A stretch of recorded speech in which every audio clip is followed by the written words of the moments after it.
The EJC is a nonprofit that combines legal services, legislative advocacy, and community organizing to improve the rights of low-wage workers in DC and in the DC metro area. So we help low-wage workers, which for us means up to 300% of the poverty line. Most legal service organizations can only help people up to 200% of the federal poverty line. So we're able to be a little bit more flexible and really help people who are a part of the working poor. So that's who we target. We have clinic every Wednesday night. This is our biggest clinic where we usually see between 20 and 30 low-wage workers.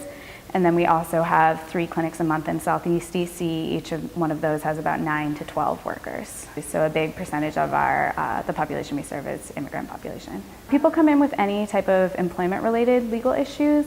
We see mostly wage theft, which could mean someone's getting paid less than the minimum wage. It could mean they're not getting paid overtime when they should be, or sometimes they're not getting paid at all. We also see a lot of people who have been terminated from their job and they believe it was unfair.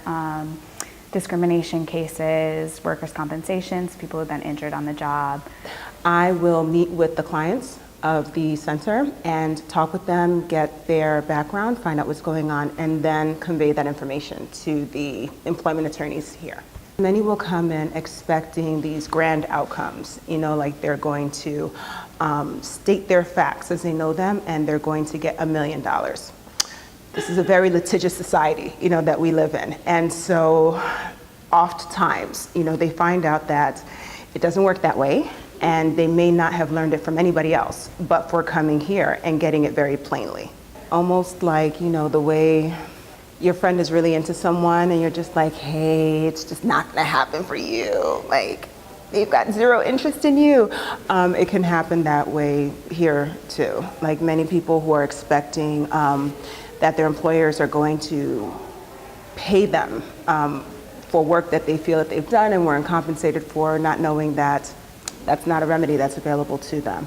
Finding out that they didn't do everything that they could do to help themselves before finding themselves here. That can be difficult to tell people. I think people should know how prevalent it is, and the fact that even in DC we have some really great laws that protect low-wage workers, but even with these laws, it's not enough. We passed the Wage Theft Prevention Act last year, but people are still getting paid less than the minimum wage. The minimum wage goes up, but you still need to educate people that the minimum wage has gone up so that they know and they can demand it. This is a great place for people to get educated. It's definitely the place to come to get the plain, honest truth.